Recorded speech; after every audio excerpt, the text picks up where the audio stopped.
నమస్కారం అండి. రేపు 23 ఫిల్మ్ ప్రీమియర్ షోస్ అండి. మళ్ళీ ఎల్లుండి నుంచి రెగ్యులర్ రిలీజ్ May 16th.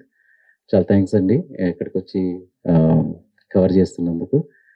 మా actors, main leads, protagonist Teja, Tanmay, వాళ్ళని ఒక 2 నిమిషాలు మాట్లాడమంటే నేను కొన్ని విషయాలు చెప్తానండి. అందరికీ నమస్కారం. మీడియా వాళ్ళు ఇక్కడ వచ్చినందుకు అందరూ థ్యాంక్ యూ సో మచ్. ఈ ఫిలింలో నేను సుశీల అన్న పాత్ర పోషించాను. నాకు చిన్నప్పటి నుంచి యాక్టింగ్ అంటే చాలా ఇష్టం, కానీ ఎడ్యుకేషన్ తర్వాతనే ఈ ఫీల్డ్లో రావాలి అనేసి నేను ఎప్పుడు ట్రై చేయలేదు. అండ్ ఇమీడియట్లీ ఆఫ్టర్ 4th ఇయర్లో నేను ఇందులో ట్రై చేశాను అండ్ లక్కీగా ఈ రోల్ వచ్చింది. ఒక యాక్ట్రెస్కి ఫస్ట్ నుంచి లాస్ట్ దాకా స్క్రీన్ టైం దొరకడం చాలా అదృష్టం అని చెప్పొచ్చు. అండ్ అది కూడా తెలుగు వచ్చిన వాళ్ళు ఇవాళ రేపు చాలా తక్కువ కనిపిస్తున్నారు మన తెలుగు ఇండస్ట్రీలో. సో మీరందరూ కూడా May 16th ఫిలిం రిలీజ్ అవుతుంది. ఒక మంచి మెసేజ్ ఓరియంటెడ్ ఫిలిం ఇది. బ్యూటిఫుల్గా ఒక 90s లవ్ స్టోరీ పోర్ట్రే చేస్తున్నాం మేము ఈ ఫిలింలో. Also about criminal reformation and social justice మీద కూడా మాట్లాడుతున్నాము. సో మీరందరూ May 16th ఈ ఫిలిం చూడాలి అండ్ మీరందరూ కూడా మమ్మల్ని ఎంకరేజ్ చేయాలి, ఒక ఫ్రెష్ ఫేస్ని ఎంకరేజ్ చేయాలని కోరుకుంటున్నాను. Thank you so much. Good afternoon అండి అందరికీ. నా పేరు తేజ. నేను సాగర్ రోల్ ప్లే చేశానండి ఈ మూవీలో ప్రొటాగనిస్ట్గా. It's a beautiful love story అండి. As Tanmay was saying, 90s love story and it's a movie on hope అండి, on second chances. So movie is coming on 16th in another 2 days. Please do support us and watch the movie. Thank you. So ముందు చెప్పినట్టుగా రేపు premiere show అండి and May 16th release. ఈ సినిమా 91 Chunduru massacre, 93 Chilakaluripet bus burning incident, 97 Jubilee hills bomb blast, ఈ 3 incidents ఆధారంగా చేసుకున్న cinema అండి. But 90% of the film 93 Chilakaluripet bus incident అండి. దాంట్లో ఈ అబ్బాయి వీళ్ళ ఫ్రెండ్ బస్సుని తగలబెడతారు. బట్ ఈ అబ్బాయి అమ్మాయి వీళ్ళది మెయిన్ లవ్ స్టోరీ. ఇది 90% ఆఫ్ ద ఫిల్మ్ అండి. చుండూరు చూపించింది జస్ట్, ఇంకా చిలకలూరుపేట చూపించింది ఏంటంటే దీనిలో బస్ తగలబెట్టిన తర్వాత 23 మెంబర్స్ చనిపోవడం అనేది చాలా పెద్ద పాపం. అది పెద్ద సిన్, పెద్ద క్రైమ్. దానికి వీళ్ళు అనుభవించాలి. కానీ మిగతా 2 కేసెస్ జస్ట్ పెట్టిన రీజన్ ఎందుకంటే దాంట్లో ఇంకా పెద్ద క్రైమ్స్, కానీ వాళ్ళు తప్పించుకున్నారు. ఆ కాంట్రాస్ట్ ఆఫ్ జడ్జిమెంట్స్ చూపించడానికి ఆ 2 వాడుకున్నామండి. But 90% of the film Chilakaluripet bus incident ఎందుకు జరిగింది, ఎలా జరిగింది, జరిగిన తర్వాత వాళ్ళు జైల్లో ఏమైంది, ఇప్పుడు ఏమైంది పరిస్థితి, విక్టిమ్స్ పాయింట్ ఆఫ్ వ్యూ నుంచి కూడా అండి. వీళ్ళు అప్పుడు చనిపోయిన వాళ్ళ పరిస్థితి ఏంటి, వాళ్ళ పిల్లల పరిస్థితి ఏంటి, ఇది ఫిల్మ్ అండి టోటల్గా. బట్ బేసిక్గా స్టోరీ వరకు వచ్చేసరికి ఒక బ్యూటిఫుల్ లవ్ స్టోరీ. ఈ అబ్బాయి అమ్మాయిది ఒక 32 సంవత్సరాల జర్నీ ఎలా జరుగుంటుంది స్టార్టింగ్ నుంచి ఎండింగ్ వరకు అనేది మెయిన్ స్టోరీ అండి.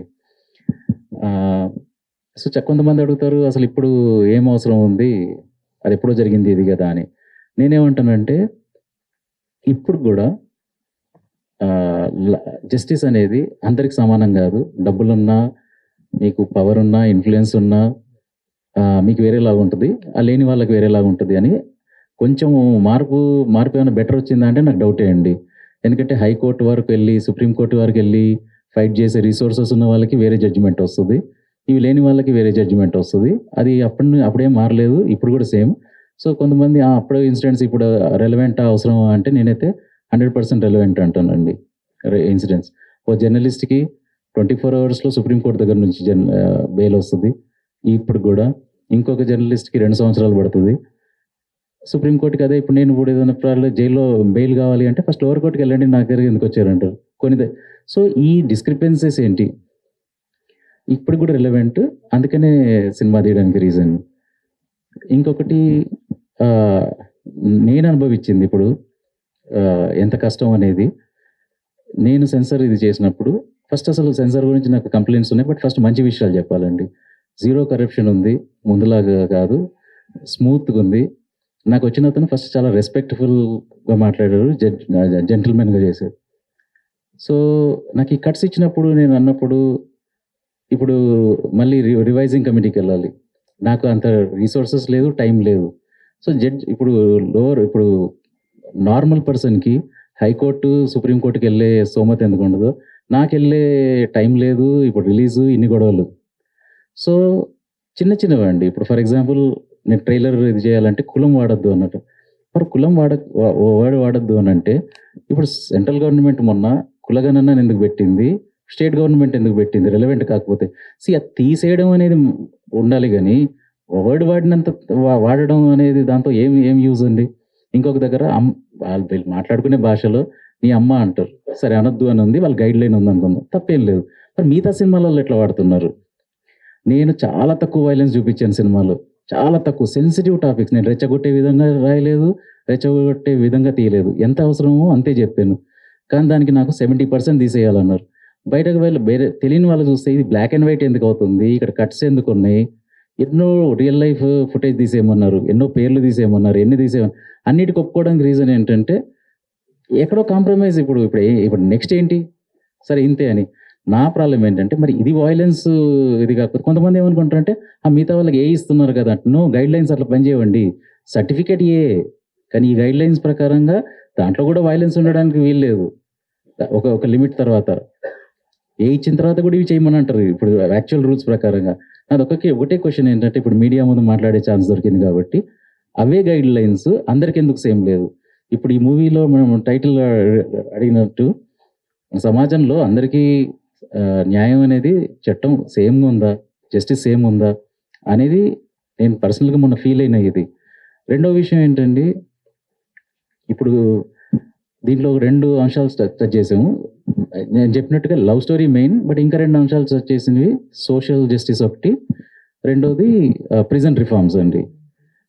సో ఈ రెండిట్లో కూడా నాకు కొంచెం ఇప్పుడు ప్రస్తుతం మన డిపార్ట్మెంట్స్ మీద కొంచెం నాకు రిక్వెస్ట్ గవర్నమెంట్స్ దగ్గర నుంచి ఏంటంటే, ఇప్పుడు ప్రిజన్ రిఫార్మ్స్ ఉందండి. ఈ ప్రిజన్ రిఫార్మ్స్ అనేది state government responsibility, prison state కింద వస్తుంది కాబట్టి.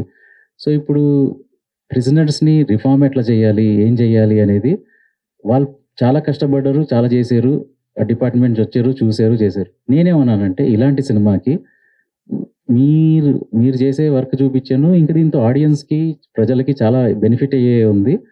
నాకు కొంచెం కోఆపరేట్ చేసేసి అక్కడ ఒక ప్రెస్ ఈవెంటో ఏదో పెట్టేలాగా చేస్తే మూవీ కూడా కొందరికి తెలుస్తుంది అని నేను అనుకున్నా. ప్లస్ ప్రిజనర్స్కి చూపించాలి సినిమా, ఫ్రీగా చూపించడానికే. కానీ బ్యూరోక్రసీ ఎట్లా ఉంటుంది ఏంటండి, లైక్ ఒక నెల తిరగలుగుతా, నేను 2 నెలలు తిరగలుగుతా, బతిమలాడగలుగుతా. బట్ ఇప్పుడు ఇట్లాంటి ఫిల్మ్స్ తీసుకొచ్చినప్పుడు వాళ్ళు కూడా కోఆపరేట్ చేసి రామను ఇంకొక తొందరగా ఫెసిలిటేట్ చేస్తాం, గవర్నమెంట్తో ఫెసిలిటేట్ చేస్తామని ఫెసిలిటీ ఉండాలి.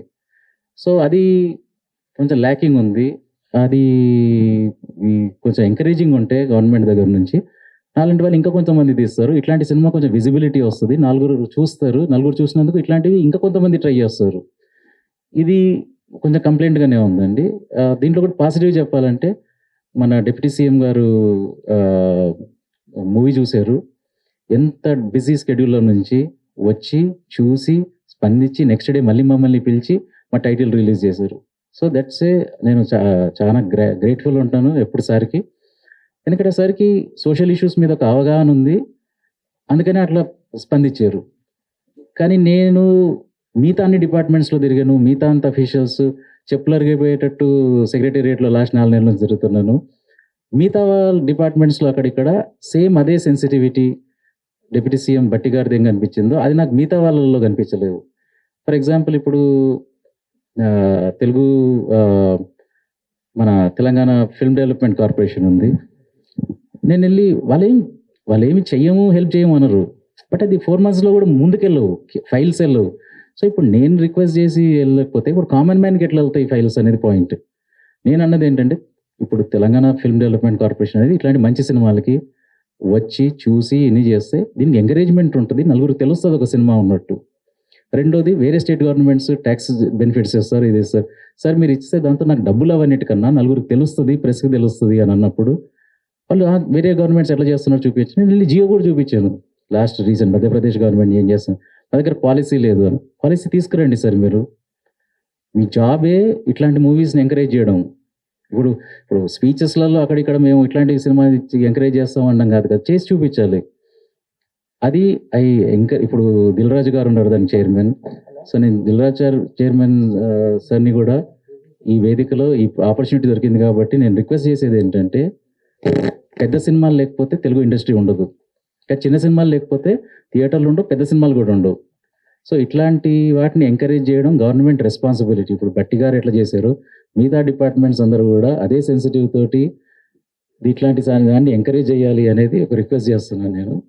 నాది ఎట్లయినా అయిపోయిందండి, బట్ రేపొద్దున ఇంకా కొన్ని ఫిల్మ్స్ వస్తాయి. ఇప్పుడు ఫర్ ఎగ్జాంపుల్ మల్లేశం అప్పుడు గవర్నమెంట్ ఎంకరేజ్ చేసింది కాబట్టి నలుగురు తెలిసింది, నలుగురు చూశారు. అది చూశారు కాబట్టి బలగం ఇంకొకరు వచ్చి చేశారు, ఇంకొకరు వచ్చి ఇంకొకటి చేస్తారు. ఇప్పుడు ఇట్లాంటి మూవీస్ని గవర్నమెంట్ ఎంకరేజ్ చేస్తే బోత్ గవర్నమెంట్స్, అక్కడ గవర్నమెంట్ మన ఆంధ్రప్రదేశ్ గవర్నమెంట్ కూడా హోమ్ మినిస్టర్ వాళ్ళకి మేము రిక్వెస్ట్ చేసి మనీ చేసాం, అక్కడ కూడా పెద్దగా ఏమి నాకు ఇది రాలేదు. కాకపోతే నాది అయిపోయినా కూడా ఇట్లాంటి సినిమాలకి గవర్నమెంట్ రెస్పాన్సిబిలిటీ, అది ఒక టైం కేటాయించుకోవాలి. ట్రైలర్ చూస్తే అర్థమవుతుంది ఇదేంటి అని. రిక్వెస్ట్ చేసినప్పుడు ఇట్లాంటి సినిమాలకు రావాలి, చూడాలి. ఇప్పుడు గద్దర్ అవార్డ్స్ అని ఇస్తున్నారు. సినిమా స్టార్ట్ అయిపోయిన తర్వాత ఇచ్చేది ఏంటంటే కొన్ని మూవీస్కి ముందే ప్రోత్సహించాలి, ముందే ఎంకరేజ్, అది వాళ్ళ జాబ్. అది అడగడం మన నాలాంటి ఫిల్మ్ మేకర్స్ది హక్కు, చేయాల్సిన బాధ్యత వాళ్ళు ఉంది, వాళ్ళు చెయ్యాలి. గద్దర్ అని పేరు పెట్టుకుంటే కాదు కదా, అట్లాంటి విలువలు ఉన్న సినిమాలకు ఏమున్నాయో అది చేయడం, అది గవర్నమెంట్ జాబ్. అది నా sincere request both governments, Andhra Pradesh government. ఇప్పుడు ఆంధ్రప్రదేశ్లో కూడా ఇప్పుడు మన డిప్యూటీ సీఎం గారు మన క్యాస్ట్ ఇట్లా ప్రాబ్లం ఉంది అన్నారు, వాళ్ళ కాన్స్టిట్యూషన్స్లో మన ప్రాబ్లం అయింది అది. సో ఇట్లాంటిది ఎవరైనా జెన్యున్గా తెచ్చినప్పుడు బోత్ స్టేట్ గవర్నమెంట్స్కి నా సైడ్ నుంచి రిక్వెస్ట్ ఏంటంటే, they have to come forward, encourage, చేతి పట్టుకొని వాళ్ళు ఎంకరేజ్ చేసి ఇట్లాంటివి చేస్తే ఇంకొక నలుగురు వచ్చి ఇలాంటి సినిమాలు తీస్తారు. ఇది నా సిన్సియర్ రిక్వెస్ట్. ఇప్పుడు బట్టి గారు మాకు ఎట్లా హెల్ప్ చేశారు, అసలు ఎట్లా స్పందించారు, మిగతా డిపార్ట్మెంట్స్, మిగతా గవర్నమెంట్ అఫీషియల్స్, హోప్ఫుల్లీ ఈ రిక్వెస్ట్తో ప్రిజన్ అఫీషియల్స్ కూడా, నేను నెలలు అయితే తిరగలేను, ఒక ఛాన్స్ ఇచ్చి ఫ్రీగానే కదా, డబ్బులు ఏం ఖర్చు లేవు, కానీ దానికి ఒక ఎఫర్ట్ ఉంటుంది. మేము ఎన్నిసార్లు రిక్వెస్ట్ చేసినా రండి, చూపించండి మీ ఫిల్మ్ ప్రిజనర్స్కి ఫ్రీగా, కానీ ఫెసిలిటేట్ చేసి నేను ఇంతవరకు వెళ్ళగలుగుతా, కానీ అక్కడ నుంచి గవర్నమెంట్ కూడా రావాలి. ఇప్పుడు అది ఈ సిన్సియర్ రిక్వెస్ట్, ఇది కంప్లైంట్ లాగా కాదు, రిక్వెస్ట్ లాగా ప్లీజ్ కన్సిడర్ చేయండి. రాజు గారు అంటే బట్టి గారు వ్యక్తిగతంగా స్పందించారా గవర్నమెంట్ నుంచి? అంటే పోస్టర్ రిలీజ్ చేసి ఆయన పర్సనల్ ఒపీనియన్ షేర్ చేసుకుంటూ పోస్టర్ రిలీజ్ చేశాడు సినిమా చూసి, గవర్నమెంట్ నుంచి కాదు కదా. గవర్నమెంట్ తరఫు నుంచి కూడా దీనికి మీరు కావాల్సిన చెయ్యండి అని సార్ లెటర్ ఫార్వర్డ్ చేశారు. కాకపోతే బ్యూరోక్రసీలో ఎట్లా అంటే సార్, ఎవరికి తప్పు ఉండదు, అది ఆగిపోతాయి ఫైల్స్ అంతే. మీరు చెప్పులు అరిగిపోయని వారు తిరగొచ్చు, అది ముందుకెళ్ళదు. కానీ నేనేమంటున్నానంటే, ఈ గవర్నమెంట్ వచ్చిందే మేము సోషల్ తీసుకొస్తాము అనే ప్లాట్ఫామ్ మీద వచ్చింది కాబట్టి వాళ్ళకి ఇంకా ఎక్కువ బాధ్యత ఉంది ఇది చేయాల్సింది. సినిమాటోగ్రాఫర్ మినిస్ట్రీ కూడా సంప్రదించారా కోమటిరెడ్డి గారిని? ఆయన ఏమన్నారు? ఎందుకంటే సినిమాటోగ్రాఫర్ మినిస్ట్రీగా ఆయన కూడా బాధ్యత ఉంటుంది కాబట్టి మీలాంటి ఫిల్మ్ మేకర్ని ఎంకరేజ్ చేయాలి, ఎఫ్డిసి నుంచి మీరు కూడా ముందుకు వెళ్ళాలంటున్నారు కాబట్టి ఎగ్జాక్ట్లీ సినిమాటోగ్రఫీ మినిస్ట్రీ నుంచి ఎలాంటి రెస్పాన్స్ ఉంది? సార్ దగ్గరికి వెళ్ళాము, సార్ పాపం వారు చాలా అర్జెంట్ ఉన్నారు, కానీ అయినా కూడా సంతకం పెట్టి చెయ్యండి, ఫార్వర్డ్ చేయండి అని అన్నారు. కోమటిరెడ్డి సార్ కూడా వాళ్ళకి ఇచ్చారు. అది మళ్ళీ సెక్రటరీ దగ్గరికి వెళ్ళింది, అక్కడ నుంచి మళ్ళీ ఎఫ్డిసి ఎండి. నేను దీంతో నేర్చుకుంది ఏంటంటే, దీంతో నాకు అక్కడ అంటే లక్కీగా అండి, అంటే ఇప్పుడు ఈ బడ్జెట్ నాకు కష్టమే అండి, రైట్, బట్ అట్లీస్ట్ నేను నావి సేవింగ్స్ వాళ్ళవి చేసి చేయగలుగుతా. కాకపోతే అక్కడికి వెళ్ళింది మనీ కోసం కాదు, వీళ్ళు వచ్చేసి కొంచెం రికగ్నిషన్ ఇచ్చి చెప్తే నలుగురికి తెలుస్తుంది కదా ఒక సినిమా వస్తుందని, దానికోసం నేను రిక్వెస్ట్ చేసింది. బట్ సార్ కూడా చెప్పారు, కానీ ఆ ఎండలలో దీంట్లో వాళ్ళు అక్కడ కౌంటర్కి వెళ్ళాలి, మనం టికెట్ తీసుకోవాలి, టికెట్ తీసుకొని వెళ్ళి వెయిట్ చేయాలి 3 గంటలకి, ఆ టైం ఉంటుంది. ఫిల్మ్ మేకింగ్లో నేను అట్లీస్ట్ ఒక 10-20 సార్లు వెళ్ళాను ఈ 4 monthsలో. బట్ కామన్ మ్యాన్కి ఇప్పుడు మనకి ఎంత ప్రాబ్లం ఉందంటే, కామన్ మ్యాన్ ఫైల్స్ పెట్టుకొని ఎన్ని సంవత్సరాలు తిరుగుతారు, ఎట్లా తిరుగుతారు? అదే ఇది పెద్ద చర్చకు దారి తీసేటువంటి అంశాలు మీరు మాట్లాడేటి అన్ని కూడా చాలా. సో అది పక్కన పెడితే, ఇప్పుడు మీ సినిమా ఒక క్వశ్చన్తో మొదలవుతున్నటువంటి సినిమాకి రిలీజ్ అయిన తర్వాత ఎంతవరకు మీకు సమాధానం దొరుకుతుంది అనేది మీ నమ్మకం? సమాధానం పెద్దగా దొరుకుతుందని నేను ఎక్స్పెక్ట్ చేయట్లేదు సార్. కాకపోతే ఏంటంటే, అట్లీస్ట్ క్వశ్చన్ అయితే అడగాలి కదా అని అంటాను అంతే సార్. ఫస్ట్ ఎవరో ఒకరు ప్రశ్నించాలి కదా సార్. ఇప్పుడు సెన్సర్ ఉంది, నేనేం చెప్తున్నానంటే XV3 సంథింగ్ అని ఉంది, గైడ్ లైన్స్ 3I అని ఉంది. ఇప్పుడు వరకు నాకు తెలిసినంత వరకు ఏ ఫిల్మ్ మేకర్ కూడా అడుగుండాడు 3I అంటే ఏంటి, గైడ్ లైన్స్ అని 3I. ఇది వెబ్సైట్లో ఉందా? ఇప్పుడు ఇండియా డిజిటల్ అయిపోయింది, అది ఇది అయిపోయింది అంటే ఏ డిజిటల్ ప్లాట్ఫామ్లో ఉంది? ఏదైనా ఇన్ఫర్మేషన్ బ్రాడ్కాస్టింగ్ దగ్గర ఎక్కడైనా ఇవి మా సెన్సర్ గైడ్ లైన్స్, దీంట్లో ఈ బూత్ ఉంటే మేము ఇవ్వము అని ఒక గైడ్ లైన్ ఉంటే 3I అంటే ఇది అనేటప్పుడు మనందరం చదువుకున్న వాళ్ళేం కదా కదా, ముందంటే మనకు అర్థం కాదు కదా అనుకుందాం. ఇప్పుడైతే మనం చదువుకోగలుగుతాం కదా, ఒక రోజు కాకపోతే 2 రోజులు అర్థమవుద్ది. బట్ ఈ క్వశ్చన్ కూడా ఎవరు చేయలేదు కదా, 3I అంటే ఎక్కడ ఉంది అనేది మా గైడ్ లైన్స్ ఎక్కడైనా పెట్టండి. ఫిల్మ్ మేకర్గా it's right of me to ask. కాకపోతే అక్కడ ఎక్కువ ఎందుకు గొడవ పెట్టుకొని ఎందుకు రావాలి అంటే, ఇంకా నాది ఫిలిం రిలీజ్కి ఉంది, ఇంకా నేను అది ఫైట్ చేయాలా, ఇది ఫైట్ చేయాలా. కాకపోతే ఏంటంటే ఈ ఫోరంలో కూడా ఎందుకు ఎవరు మాట్లాడరు అంటే, నెక్స్ట్ ఫిలిం మళ్ళీ సెన్సార్ వాళ్ళు ఆపేస్తే ఎట్లా అని భయానికి మాట్లాడరు. అదే ఇప్పుడు గవర్నమెంట్కి కానీ ఇప్పుడు నేను ఓపెన్గా నేను దిల్ రాజు సార్ని ఇప్పుడు చైర్మన్గా అయ్యారంటే చాలా పెద్ద బాధ్యత అది. ఇప్పుడు సార్ ఒక గవర్నమెంట్ ఒక దాంట్లో కరెక్ట్గా చెప్పారు, ఏమని పైరసీకి ప్రతి ఒక్క ప్రొడ్యూసర్ వస్తాడు నా దగ్గరికి ఫిలిం రిలీజ్ ముందు, కావద్దు సార్ మీరు ఏమైనా చెయ్యండి అంటారు, త్వరగానే వెళ్ళిపోతారు, ఎట్లా సాల్వ్ అవుద్ది అన్నారు. 100% కరెక్ట్. కానీ అది ఎప్పుడు పవర్ లేనప్పుడు, మీరు ఒక ప్రెసిడెంట్ ప్రొడ్యూసర్స్ ఉన్నప్పుడు. బట్ ఇప్పుడు మీకు పవర్ ఉంది, చైర్మన్, మీరు పోలీస్ని మీరు తీసుకురావచ్చు, మీకు ఒక క్యాబినెట్ మినిస్టర్ హోదా ఉంది. సో ఇప్పుడు పైరసీకి ఇప్పుడు నెక్స్ట్ ఏంటి, మీరు ఏం చేశారు? ఇప్పుడు మీరు ఒక 10 year మీకు 4 ఏళ్ళు 5 ఏళ్ళు వచ్చినప్పుడు మీరు వెళ్ళిపోయేప్పుడు ఒక మార్క్ వదలాలి. మీకు ఇండస్ట్రీ ఎక్స్పీరియన్స్ ఉంది, మీరేన్ని దెబ్బతిన్నారు మీ మూవీ దాంతో, కానీ ఇప్పుడు మీకు పవర్ కూడా ఉంది. సో ప్రశ్నించడం అంటే ఇక్కడ ఇన్సల్ట్ చేసినట్టు కాదండి, ఒక డిస్రెస్పెక్ట్తో నేను అడగట్లేదు, ఒక చాలా పొలైట్గా రిక్వెస్ట్ చేస్తున్నట్టు అడుగుతున్నాను. ఏంటంటే సార్ ఇప్పుడు మీకు అన్నీ ఉంది, మీకు అనుభవం ఉంది, ఇక్కడ తెలుసు ప్రాబ్లమ్స్, కానీ మీకు పవర్ కూడా ఉంది, మీకు పోలీసు చేయగలుగుతారు, ఏం చేయగలుగుతారు, కొత్త లాస్ తీసుకురావడము, IP అడ్రస్లు బ్యాన్ చేయడము, ఐబొమ్మ ఆపడము, ఏదో ఒకటి చేయకపోతే he is the best person to understand the problems. Sir Raju garu, మీరు రకరకాల అంశాలు ప్రస్తావన అంటే టాపిక్ డైవర్ట్ వెళ్తామని చాలా విషయాలు మాట్లాడుతున్నారు. Sir. సో ఎంత లేదన్నా ఈ సినిమాని ప్రభుత్వాలు ఎంత ప్రోత్సహించాలని మీ తపన పడుతున్నా, చివరికి ఆడియన్స్ మెప్పిస్తేనే, ఆడియన్స్ ప్రోత్సహిస్తేనే సినిమా అనేది నిలబడుతుంది సార్. గవర్నమెంట్ ఎంత పుష్ చేసినా, మీకు ఎన్ని రాయితీ ఇచ్చినా ఆడియనే ఫైనల్ జడ్జిమెంట్ కాబట్టి, సో ఎంతవరకు ఈ సినిమా ఆడియన్స్ ని మీరు ప్రోత్సహిస్తుంది అనుకుంటారు, అంటే వాళ్ళ నుంచి ఎంతవరకు మీకు ప్రోత్సాహం లభిస్తుంది అనుకుంటారు? సార్ నేను మొన్నే 8am మెట్రోతో దెబ్బతిన్నా కాబట్టి ఎక్కువ మంది రాకపోవచ్చు, చూడకపోవచ్చు ఎవరు అనే దాంతో ప్రిపేర్ అయ్యి వచ్చానండి ఈ సినిమాకి. సో నా టార్గెట్ ఆడియన్స్ ఎన్నుకుంది ఏంటంటే, ఎవరిని ఎన్నుకున్నానంటే, 1,00,000 మంది ప్రిజనర్స్ ఉన్నారు అనుకుందాం. ఇప్పుడు నా గవర్నమెంట్ నేను చెప్పాను కదా, లాస్ట్ 2-3 months నుంచి ట్రై చేస్తున్నా ప్రిజనర్ డిపార్ట్మెంట్తో. వాళ్ళు 2 రిక్వెస్ట్ అడిగాను. సార్ ఒకటి నన్ను సినిమా అక్కడ చూడని ఏజెంట్, రెండోది ఈ ప్రెస్ ఈవెంట్ నేను ఇక్కడ కాదు అక్కడ చేస్తా. సో దట్ రిఫార్మ్స్ అనేది ఒక 12 ఏళ్ళ నుంచి ఒక ఆమె ఎట్లా చేసింది, బీనా మ్యామ్, ఈమెన్ ప్రెజెంట్ చేస్తే బీనా మ్యామ్ ఎందుకు కష్టపడ్డారు 12 ఏళ్ళు, ఇంకా కొంతమందికి తెలుస్తుంది. ఆ ఎఫర్ట్ని మనం ట్యాక్స్ పేయర్స్, గవర్నమెంట్ అంతా ఇంకెంత ఎక్కువ చేయాలి అనేది ఎంకరేజ్మెంట్ వస్తుంది వాళ్ళకు కూడా. Prison officials VK Singh sir అని ఒకరు స్టార్ట్ చేశారు, వాళ్ళందరూ ఇన్ని సంవత్సరాల నుంచి కష్టపడుతున్నది కూడా ప్రజలకు తెలుస్తుంది, లేకపోతే తెలియదు కదండి వాళ్ళు ఎంత కష్టపడుతున్నారు అనేది. ఇది ఒకటి ఫస్ట్ పర్మిషన్ అడిగాను, ఏది ప్రిజనర్స్కి చూపించే నాకు పర్మిషన్ ఇవ్వండి సార్, ఫ్రీగా కదా, నేనేం టికెట్ అడగట్లేదు, గవర్నమెంట్ దగ్గర డబ్బులు అడగట్లేదు. రెండోది అక్కడ ప్రెస్ ఈవెంట్ చేస్తే 4 తెలుస్తుంది. అఫ్ కోర్స్ నా సినిమాది 4 తెలవాలనేది ఒక ఉద్దేశం అండి. బట్ వీళ్ళందరూ చేసిన బీనా మ్యామ్ గురించి తెలుస్తుంది, VK సింగ్ సార్ ఎట్లా స్టార్ట్ చేశారు తెలుస్తుంది, దాని రిజల్ట్స్ ఏంటి, ఇవన్నీ డిస్కస్ చేయొచ్చు దాంట్లో. కాకపోతే నేను ఫస్ట్ అనుకుంది ఏంటంటే, ఆ ఫ్రీగా చూపించినప్పుడు ఆ ఆడియన్స్ చూస్తే చాలు నా సినిమా, దాంట్లో ఒకరో ఇద్దరు ఇన్స్పైర్ అయితే దీనికి నేను హ్యాపీ. ప్లస్ అదే లక్కీగా అయింది అనుకుందాం సార్. ఇప్పుడు 1 monthకో ఎప్పుడో నెక్స్ట్ 13 to 25 years ఏజ్లో నేను ఒక 3-4 మిస్టేక్స్ చేశాను. ఇప్పుడు ఆ తలుచుకుంటే నేను ఎందుకు చేశాను అని చాలా బాధ అనిపిస్తుంది. మేబీ సినిమా చూస్తే కొంతమంది నాలాగా తర్వాత బాధపడకుండా ఏదో కొంతమంది అయినా ఇదైతే అది సెకండ్ సార్ ఆడియన్స్. నాకు ఈ 2 తీరినా ఈ సినిమాకి నాకు వేరే ఆడియన్స్ రిజెక్ట్ చేసినా, డబ్బులు రాకపోయినా, ఇవన్నీ ఇవి క్యాల్కులేట్ చేసుకునే వచ్చాను నేను. బట్ ఈ 2 కాకుండా కూడా ఇంకా కొంతమంది నచ్చి చూస్తే బోనస్ అని భావిస్తా, సంతోషపడతా. బట్ రాకపోయినా కూడా నేను అదే ఆ ప్రిపరేషన్తో వచ్చాను. అది సార్, అంటే మా సినిమా ఎక్స్పీరియన్స్ పెరిగిద్ది, మీకు కష్టాలు పెరుగుతున్నట్టు ఉన్నాయి సార్. అంటే ఈ సబ్జెక్ట్ నేను ఎంత చేయగలుగుతా దానికన్నా పెద్ద సబ్జెక్ట్ సార్. అంటే in terms of actors, locations, budget అని, ప్లస్ సెన్సిటివ్ టాపిక్ ఏంటంటే దాన్ని రెచ్చగొట్టే విధంగా తీయకుండా చాలా దాన్ని సెన్సిటివ్గా చేసి ఉన్న హేట్రెడ్ని ఇంకా కొంచెం కలపడానికి చేయాలి అని అంటే కొంచెం చాలా కత్తి మీద సాము లాంటిది, చాలా కష్టమైన ఎఫర్ట్. సో చాలా కష్టమైంది సార్ ఇది.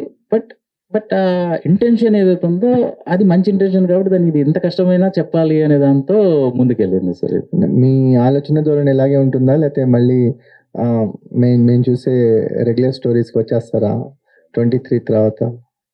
అంటే ఆ రెగ్యులర్ స్టోరీస్ చేయడానికి చాలా మంది ఆల్రెడీ ఉన్నారు సార్, దాన్ని నేను చేయాల్సిన అవసరం లేదు. ఏదైనా ఐడియా ఎవరైతే చెప్పట్లేదో అట్లాంటి ఐడియా వస్తే చెప్తాను. దానికి రెగ్యులర్గా చెప్పేశారు ఆర్ ఇంకా చాలా మంది చెప్పేవాళ్ళు ఉన్న దాంట్లో మాత్రం నేను చేయకుండా అదే చెప్పాలని కాకుండా ఎంటర్టైన్ చేయాలి అనే ఉద్దేశంతో సినిమాలు తీసే ఉద్దేశం. అంటే ఇది ఎంగేజింగ్ ఉంది కదా సార్. సార్ ఎంటర్టైన్మెంట్ అంటే నేనేమంటానంటే as long as it's engaging it's entertainment. 2 గంటలు వాళ్ళకి కూర్చున్నారు కుర్చీలో అంటేనే అది ఎంటర్టైన్మెంట్. అది సీరియస్ సబ్జెక్ట్తో కొంతమందికి రావచ్చు, దీంట్లో మంచి లవ్ స్టోరీ ఉంది, ఆ లవ్ స్టోరీని చూసి ఎంటర్టైన్ అవ్వచ్చు, కొంతమంది కామెడీతో అవ్వచ్చు, కొంతమంది వైలెన్స్ అవ్వచ్చు, ఇవి రకరకాల విధంగా.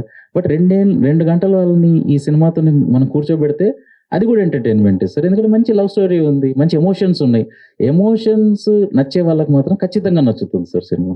మీకు అంటే గవర్నమెంట్ సైడ్ నుంచి కానీ ఫిల్మ్ డెవలప్మెంట్ కార్పొరేషన్ నుంచి కానీ మీకు సపోర్టింగ్ హ్యాండ్ సినిమాకి దొరకలేదు అనే ఒక అసంతృప్తి చాలా గట్టిగా కనిపిస్తుంది. చాలా అసంతృప్తి ఉంది సార్. అంటే ఏంటి దీని మీద మీకు మళ్ళీ మీరు సినిమా అయిపోయిన తర్వాత మీ పనిలో మీరు పడిపోతారు, అవును. కానీ ఒక ఇష్యూని అడ్రస్ చేశారు కదా సార్. నాకున్న పవర్ సారీ నాకున్న ఆపర్చునిటీ ఏంటంటే ఇక్కడ ఒక ఆపర్చునిటీ దొరికింది కాబట్టి నేను క్వశ్చన్ రేజ్ చేయగలను. ఈ సినిమా దిగలను కాబట్టి 2-3 క్వశ్చన్స్ అడిగాను. నాకు కేపబిలిటీ ఇంతే సార్ నాది. ఇంకా కొంతమంది క్వశ్చన్స్ అడగాలి, గవర్నమెంట్ పాజిటివ్గా తీసుకోవాలి. ఇప్పుడు నెగిటివ్ కూడా తీసుకోవచ్చు, వీడేంటి మమ్మల్ని ప్రశ్నించే అనొచ్చు, లేకపోతే అరే వీడు అన్న 2-3 పాయింట్లు కరెక్టే ఉన్నాయి కదా. అదే సార్, ప్రశ్నించడమే ప్రజాస్వామ్యం కదా. అంతే సార్, అంతవరకు నేను చేయగలుగుతా. దీంతో ఇంతకన్నా ముందు మనం ఫైట్ చేయగలుగుతామా అనేది సార్. ఇప్పుడు నేను ఇప్పుడు ఈ సినిమా తీసాను, ఒక అంశం టచ్ చేశాను, అంతవరకే నా కెపాసిటీ. ఇంకొకరు వచ్చి దాన్ని ఇంకొక ప్రశ్న అడగాలి, ఇంకొకటి అడగాలి. సో మీరు అన్నట్టు దీని తర్వాత మర్చిపోయి వెళ్ళిపోతాను, రేస్ చేసేసి వెళ్ళిపోతాను, పట్టుకొని కూర్చోను అనేది ప్రాక్టికల్ సార్. ఎందుకంటే వెళ్ళి జాబ్ చేసుకోవాలి. కానీ అది మిగతా వాళ్ళందరిది కూడా రెస్పాన్సిబిలిటీ ఉంటుంది కదా సార్. మిగతా వాళ్ళు ఇప్పుడు ఇంకొకటి రేస్ చేస్తారు, ఇంకొకరు గవర్నమెంట్ అఫీషియల్. సార్ నాకు ఈ ఫిలింలో మీరు ఆడియన్స్ దగ్గర నుంచి ఏమన్నారు అనేది ప్రిజెంట్ డిపార్ట్మెంట్స్ అందరూ వచ్చి చూశారు సార్, అందరు బాగుందన్నారు. కానీ కొంచెం కింద లెవెల్ అఫీషియల్స్ 2-3 వచ్చి పక్కకు వచ్చేసిన తర్వాత అన్నారు, మేము అసలు పొద్దున్న నుంచి రాత్రి వరకు ప్రిజనర్స్తోనే ఉంటాం, రాటి తేలిపోయాం. ఈ సినిమా చూసిన తర్వాత మా జాబ్ మేము ఇట్లా చేయొద్దు, ఇంకా ఎంపతితో వాళ్ళు మంచిగా ట్రీట్ చేసేలా చేయాలి అని వచ్చి చెప్పి వెళ్ళారు సార్. నాకు ఆల్రెడీ నా సినిమాకి నేను తీసిన ఆబ్జెక్టివ్ రీచ్ అయిపోయింది ఒక విధంగా చూస్తే. ఇంకా 2 ఉన్నాయి, వాళ్ళు ఇంకా criminal. This it self is a huge compliment. ఒకరు ప్రిజనర్స్లో వర్క్ చేసే వాళ్ళ ఎంప్లాయీసే వాళ్ళు వచ్చి మేము ఎలా చూడాలి అనేది మేము మార్చుకోవాలి రేపటి నుంచి అని అన్నారు సార్. మారుతారా పక్కన పెట్టిన ఆలోచన వచ్చింది, ఇంకేం కావాలి సార్ అసలు. బట్ మీరు అన్న మళ్ళీ క్వశ్చన్కి వచ్చేసరికి నేను ఇంతనే చేయగలుగుతా సార్. క్వశ్చన్ అది కూడా నాకు ఆపర్చునిటీ దొరికింది కాబట్టి నేను రేజ్ చేశాను. సెన్సార్ విషయంలో కూడా తక్కువ సమానం ఎక్కువ సమానం అనేది కనిపించింది 100%. అంటే మేము కొన్ని సినిమాస్ లో ఈ డైలాగ్ ఎలా వదిలేస్తారని మేము ఆశ్చర్యపడిన సందర్భాలు కూడా ఉన్నాయి. కరెక్ట్. కానీ ఇలాంటి సోషల్ ఇష్యూ ఉన్న సినిమాలో మీకు సెన్సార్ మోర్ ఆర్మ్ ట్విస్ట్ చేసిందని అనిపిస్తుంది. అని ఆర్మ్ ట్విస్ట్ అనట్లేదు సార్. నాకు వచ్చిన ఎవరైతే ఆరో ఉన్నారో జెంటిల్మెన్, నా ఒకటే పాయింట్ ఏంటంటే ఈ జెంటిల్మెన్నెస్ ఇంకా రూల్స్ మీద అవ్వట్లేదు ఎందుకు లేదనేది. నాకు ఇక్కడ కష్టపెట్టారు అనేది కూడా అడగట్లేదు. ఐదర్ అన్ని లిబరల్ చేయండి, ఒక గైడ్ లైన్స్ పెట్టిన గైడ్ లైన్స్ పబ్లిష్ చేయండి ఎక్కడైనా మనం చదువుకోవడానికి. బట్ కొంచెం అసంతృప్తి ఎందుకు ఉంటుందంటే సార్, నేను సెల్ఫ్ సెన్సర్షిప్ పెట్టుకొని తీసిన సినిమా. మీరు ఒక పద్ధతిగా సపోజ్ బయట అనుకోండి సార్, మీరు ఒక దొంగతనం చేయొద్దు, అబద్ధాలు ఆడొద్దు, ఇట్లాంటివి 10 పెట్టుకొని మీరు వెళ్తున్నారు. ఇంకొకరు వచ్చి నువ్వు చేయొద్దు అన్నప్పుడు మీకు నేను చేస్తున్నా కదా మీరు ఎందుకు చెప్తున్నారు అన్నట్టు ఉంటుంది. అది కొంచెం అషేమ్డ్ ఫీల్ అవ్వాలి మనం. మనకు ఒకరు వచ్చి సెన్సర్ నువ్వు ఇట్లా తీయొద్దు ఇట్లా చెయ్యొద్దు అని అంటే మన జాబ్ మనం సరిగ్గా చేసుకోలేనట్టు. అక్కడ మనని ఒకరు సెన్సర్ మనని ఇవి చెయ్యనంటే మనకేమైంది, మన బ్రెయిన్ ఏమైంది, రాసేటప్పుడు ఏమైంది, తీసేటప్పుడు ఏంది, మనకెందుకు లేదు అనే ఒక I should feel ashamed to get a comment, something like that, to trim something. Sir మీ మాటలో ఏమిటంటే మీరు బాగా వ్యాస్ట్ నాలెడ్జ్, ఎక్కువ నాలెడ్జ్ ఉన్న పీపుల్లా కనిపిస్తున్నారు. అయితే మీ సినిమాలని ఈ టైప్లోనే ఉంటాయా ఫ్యూచర్లో? ఇంకా అదే సార్ నేను అనడం ఏంటంటే, ప్రస్తుతానికి అసలు నెక్స్ట్ సినిమా తీసే ఏ ఆలోచన లేదు సార్. ఎందుకంటే ఇది చాలా కష్టమైన పని. యాక్చువల్లీ నాలాంటి వాడికి 2-3 సంవత్సరాలు పెట్టాలి రీసెర్చ్ చేయాలన్నా మళ్ళీ చేయాలన్నా. సో అసలు zero idea of making a film. So ఇది లాస్ట్ ఫిల్మ్ అవ్వచ్చు, అయినా కూడా నాకు అసలు నాకు చాలా తృప్తిగా ఉంది. నా ఫిల్మ్ మేకింగ్ 5 సినిమాలు రాసుకున్నా, చేసుకున్నా, 3 డైరెక్ట్ చేసుకున్నా, చాలా తృప్తిగా ఉంది నాకు అసలు ఏం అసంతృప్తి లేదు. ఇది లాస్ట్ సినిమా అయినా. బట్ సపోజ్ ఏమైనా మళ్ళీ నెక్స్ట్ ఐడియా వస్తే, ఇంత స్ట్రాంగ్ ఐడియా వస్తే, అరే ఇది ఎగ్జైటింగ్ ఉంది కదా, 2 సంవత్సరాలు కష్టం ఉంటుంది, మళ్ళీ రిలీజ్ ప్రాబ్లమ్స్ ఉంటాయి, ఇవన్నీ ఉంటాయి అంటే ఈ ప్రాబ్లమ్స్ని కన్నా ఇంకా పైగా ఉండాలి ఆ ఐడియా. అప్పుడు సేమ్ ప్రసూతి వైరాగ్యంలా సార్, ఒక పిల్లోడు వచ్చిన తర్వాత అమ్మో నాతో కాదు అని వాళ్ళు భయపడి ఎట్లా వెళ్తారు, మళ్ళీ అది మర్చిపోయిన తర్వాత మళ్ళీ ఒక ఇంట్రెస్ట్ వచ్చిన తర్వాత అరే మరి బాగుంటుందేమో అని అప్పుడు ఎట్లాంటిది ఏమైనా ఐడియా వస్తే చూస్తాను సార్. మీ ఐడియాని కామన్ ఆడియన్ ఏమైనా థింక్ చేయగలరా, రిసీవ్ చేసుకోగలరా? ఎందుకంటే సెన్సార్ వాళ్ళు 2 సార్లు చూసారు ఈ సినిమాని. మీరు అర్థమైందా అని అడిగారంటే, ఇందాక నాకు అర్థమైంది ఇంకోసారి చూడండి మీరు అని అది చూశారు. కామన్ మ్యాన్ కూడా 2 సార్లు చూడాలా, ఒకసారి చూడాలా? లేదు సార్, అంటే నేను సారీ నేను మరి సరిగ్గా ఎక్స్ప్లెయిన్ చేయలేదేమో సార్. మీకు అర్థమైందా అన్న తర్వాత నేను ఎక్స్ప్లెయిన్ చేసిన తర్వాత, బయట ఉండమన్న తర్వాత వాళ్ళు మళ్ళీ చూడలేదు, వాళ్ళు మళ్ళీ డిస్కస్ చేసుకున్నారు వీడన్న పాయింట్లో. అందుకని నేను I have great respect to the officer who came. ఎందుకంటే నా మాట కూడా విన్నారు. నుంచి ఇంకా కట్స్ దగ్గర నేను కొంచెం ఇది ఉన్నాను, బట్ వాళ్ళు బయటికి రమ్మని వీడన్న పాయింట్లో కరెక్టే ఉంది కదా, ఈ సినిమా తర్వాత ఏంటి, వీళ్ళు బయటికి ఎట్లా వచ్చారు థియేటర్లో నుంచి, ఇంకా హింస చేయాలని వచ్చారా, చెయ్యొద్దని మీకు ఏమనిపించింది అన్న తర్వాత నన్ను కూర్చోబెట్టి నన్ను నెక్స్ట్ క్వశ్చన్ ఏం అడిగారంటే, సార్ నీకు 23 అని టైటిల్ చూస్తుంటే ఏం గుర్తొస్తుంది నీకు? మరి చనిపోయిన వాళ్ళు గుర్తొస్తారు కదా, దీనికి ఏ వచ్చిందంటే, సార్ మీరు అట్లా ఆలోచిస్తున్నారు, నేను ఆలోచిస్తుంది ఏంటంటే వాడికి ఎవ్రీ సెకండ్ గుర్తుకు రావాలి. 23 ప్రాణాలు తీసాను అనే అది ఎంత పెద్ద పాపం చేశాను అనేది ఎవ్రీ 23 నిమిషాలకి 23 క్షణాలకు గుర్తు రావాలి వాడికి. అది నేను అనిపించింది సార్. అంటే వాళ్ళు కన్విన్స్ అట్లీస్ట్ నాకు అక్కడికి ఇచ్చారు. ఈ 13 కట్లు ఇవన్నీ కూడా రాకపోతే బాగుండేది, బట్ అట్లీస్ట్ అంతవరకు అయితే విన్నారు నాది. సరే ఇందాక మీరు అంటే అవుట్ ఆఫ్ సినిమా ఈ అవార్డులు అనేది బిఫోర్ ఇవ్వాలి అన్నట్టుగా అన్నట్టు నేను అనలేదు సార్. నేను అంటే ఏంటంటే తర్వాత అవార్డు ఇప్పుడు చిన్న సినిమా ఇట్లా తీసినందుకు తర్వాత నాకు అవార్డు ఇస్తే ఏం యూజ్ సార్? మీరు ముందొచ్చి సినిమా చూసి, అన్ని సినిమాలు చూడడానికి వాళ్ళకి టైం లేదు కదా సార్, మినిస్టర్లు ఉన్నారు, ఎన్నో లక్ష పనులు ఉంటాయి. బట్ ట్రైలర్ ఉంది, నేనేమన్నా ట్రైలర్ చూసి ఇది మంచి కరెక్ట్ కాస్ అనిపిస్తే మీ డిపార్ట్మెంట్ వచ్చి చూసి మళ్ళీ సార్ ఇప్పుడు ప్రెస్ ఉన్నారు, మీకు ఎందుకు వేస్తాం సార్ ఇప్పుడు రేపు ఈరోజు ప్రెస్కి ఎగ్జామ్ ఇది సార్ చూడండి, బాగాలేకపోతే మీరు రాయండి, బాగుంటే మాత్రం మంచిగా ఎంకరేజ్ చేయండి సార్ అని అంటాం. వాళ్ళకు కూడా చెప్పేది అదే కదా సార్, మీరు చూడండి, నేను చెప్పింది ఏంటంటే ట్రైలర్ చూడండి సార్, ఇది మీరు గవర్నమెంట్ చేయాల్సినవి 2 విషయాలు ఉన్నాయి దీంట్లో అనిపిస్తుందా మీకు? సోషల్ జస్టిస్ ఒకటి ఉంది, ప్రిజన్ రిఫార్మ్స్ ఒకటి ఉన్నాయి. ఈ 2 గవర్నమెంట్ రెస్పాన్సిబిలిటీస్ అయినా దీంట్లో కనిపిస్తుందా మీకు? ట్రైలర్లో కనిపిస్తుంది అని అంటే వచ్చి చూడండి సార్, చూసిన తర్వాత కూడా చెయ్యండి అని మనకి ఏ హక్కు ఉంటుంది సార్ గవర్నమెంట్ ఎంకరేజ్ చేయడానికి? చూసి నచ్చితే అప్పుడు చెయ్యండి అని అన్నా. సో బట్టి గారు కూడా చూసి ప్రెస్ కాన్ఫరెన్స్ అట్లాంటిది ఏమి ఇవ్వలేదు సార్, చూశారు సార్. సార్ని అడిగింది సార్, చూస్తే మీకు నచ్చితే ఓ టైటిల్ రిలీజ్ చేస్తే 4గురికి మాకు తెలుస్తుంది అంటే, సార్ పిలిచి అన్ని పనులలో పక్కకు పెట్టి మాకు చూపించి ఇది చేసి ఎంకరేజ్ చేశారు. సో ఆ స్పందన అది అన్ని డిపార్ట్మెంట్లలో ఉంటే బాగుంటుంది అని అనిపించింది.